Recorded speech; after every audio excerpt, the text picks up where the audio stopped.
Hello, and welcome back to our podcast. My name is Dr. Alison Chiwara.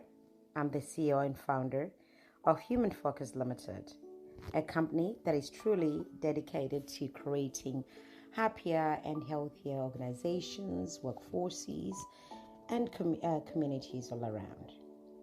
Thank you for joining me every Wednesday, and I am learning with you on this journey. You see, there is something that is shifting around the world. And if you listen carefully, it's no longer about the loudest voice that you hear first. It's the quieter ones finding this space, and that is powerful. So today, I want us to sit with us. Small voices in a big, wide, loud world, and where you fit in within it as a leader. Where do you fit in it as a leader?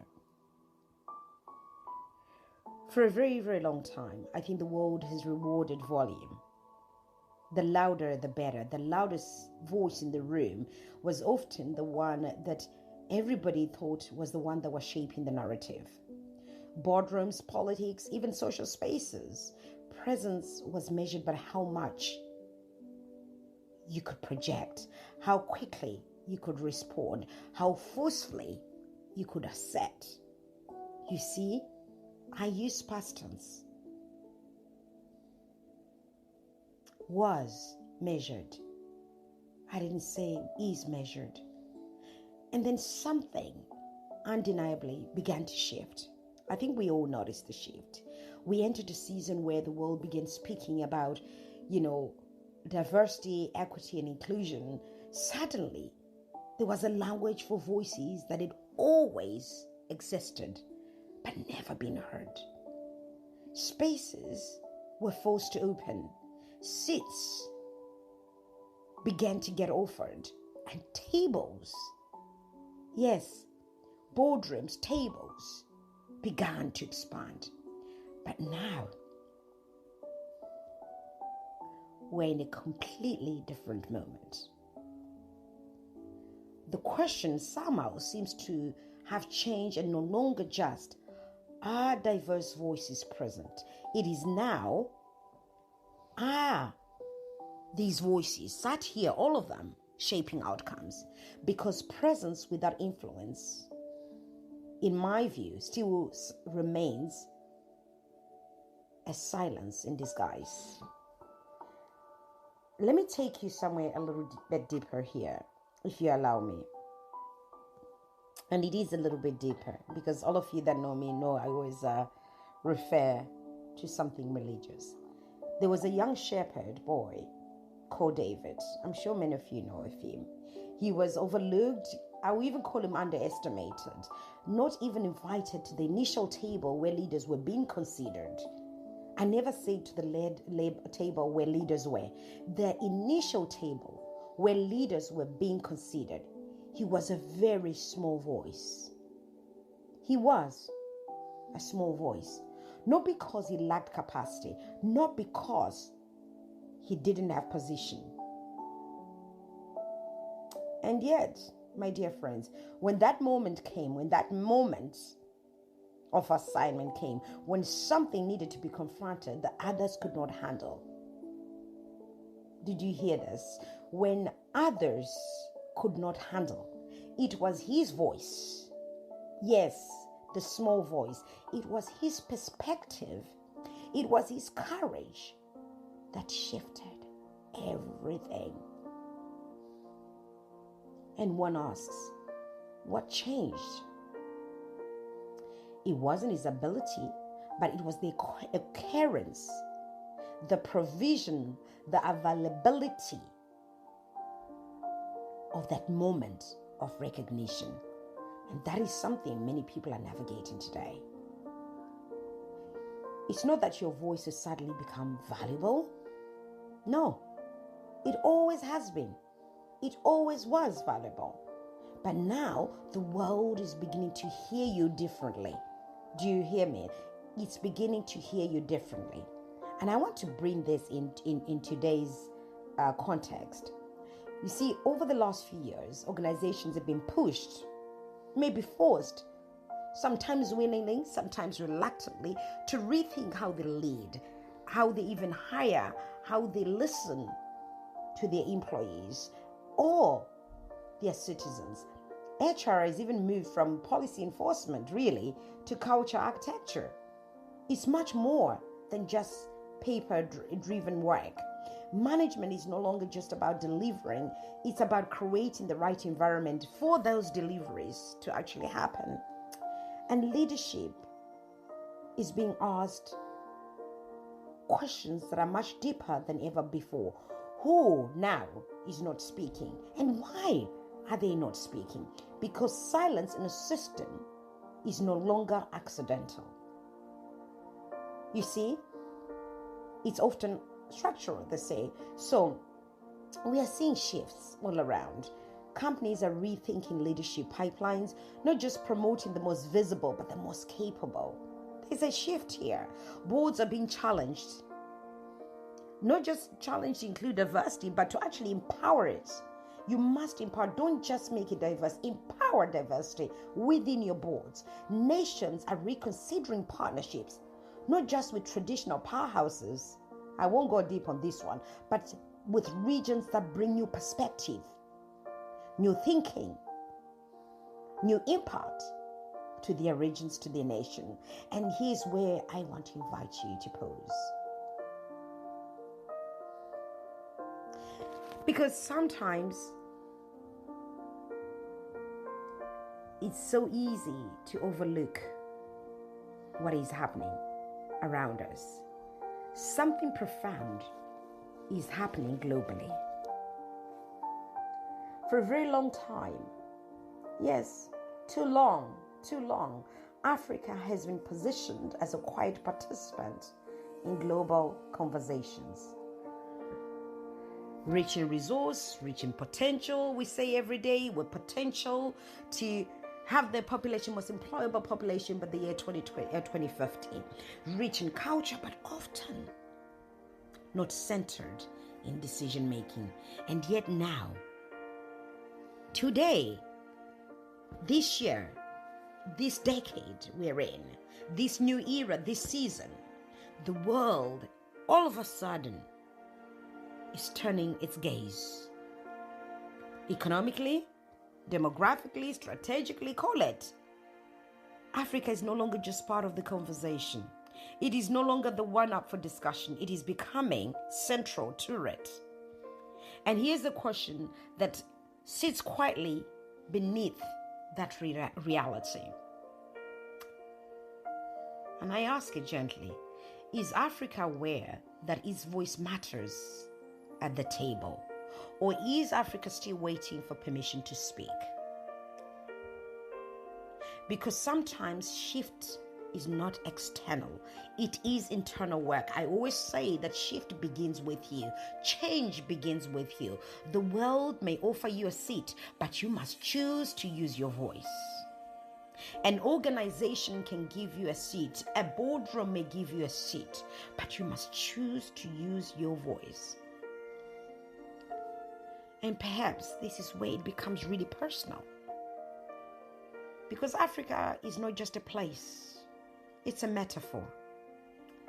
Yes, stay with me. I hope I'm speaking to somebody today. There are many Africans in rooms across the world.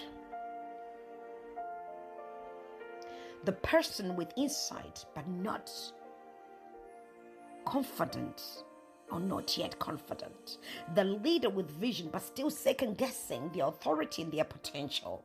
The voice that has been present but restrained in every shape, way and form. So I ask you, are you in Africa in a big world? Are you sitting at tables waiting for the right moment? Or are you recognizing that your presence is the moment? You being present wherever you are, that is the moment. You have created the moment. I don't want to just talk about voice, because voice is not just sound. Voice is conviction.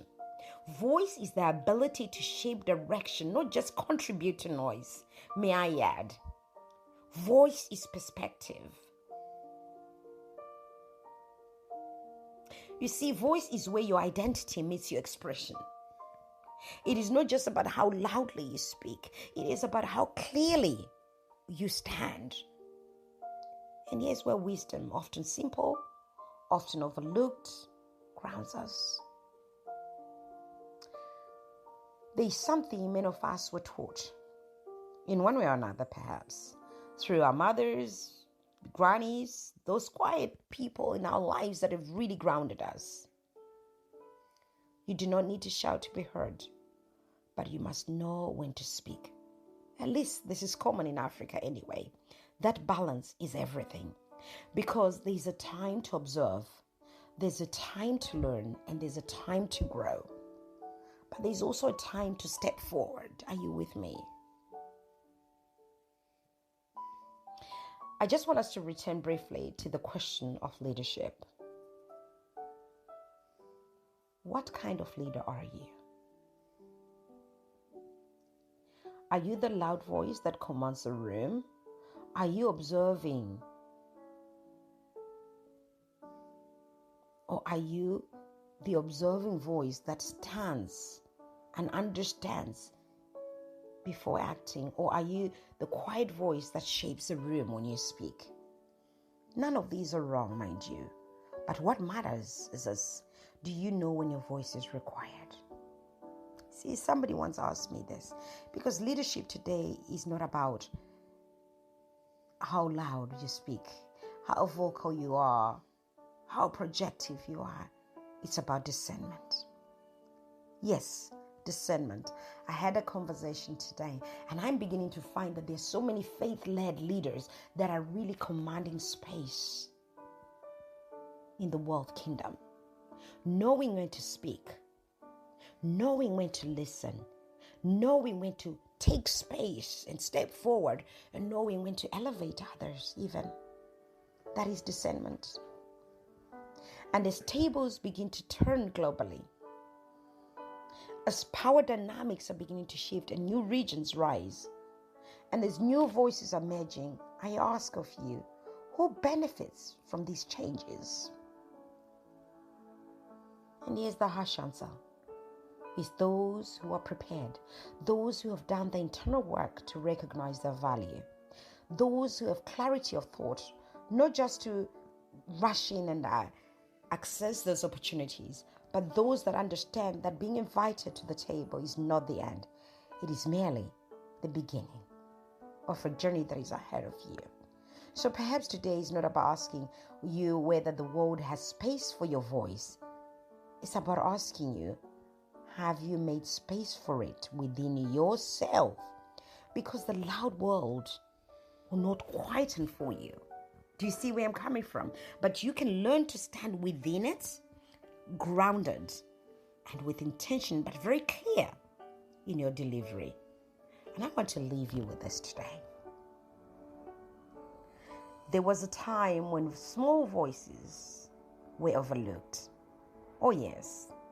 There was a time when presence didn't actually equal any influence at all just because you're there, so what? There was a time when the tables were not designed for everybody. Do you see this? But times are changing, right? So if you find yourself still waiting for the room to quieten, waiting for permission, waiting to feel ready, or waiting for another table to occur, well, I want you to understand this. The table has already turned. The one that you're waiting for. The seat has already been made. If you're too late, someone will be allocated to it. The world is already shifting. Just look around you. The only thing left is you. You. Because history has never been changed by the loudest voices in the room. I have read history. I have looked at the great. Often we don't even know of these people.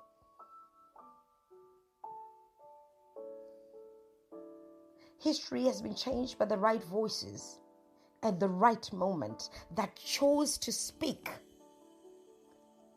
and ride on the Kairos moment. So whether you're in a boardroom, your government space, a startup, or simply just standing on understanding your next phase, your next chapter in your growth, professionally, personally, or in your marriage, or whatever it may be, this is your moment to decide.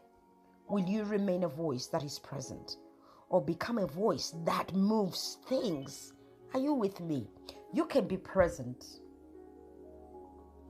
but not influencing change. I want you to rethink. Are you the voice that is present, just present, or are you the voice that is moving things? Because in a world that once overlooked quiet, the greatest disruption now is your clarity. It's not about loudness, it's about your clarity, your intention. This is the change that I wish to see. Be the change that you wish to see.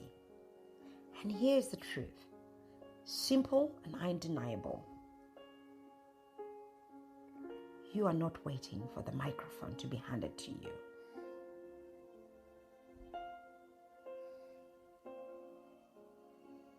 You are the microphone. From me to you, from Human Focus Limited to your organizations, to your households, to your nations, communities. It's goodbye for now, and please do join me again next Wednesday. Ta for now.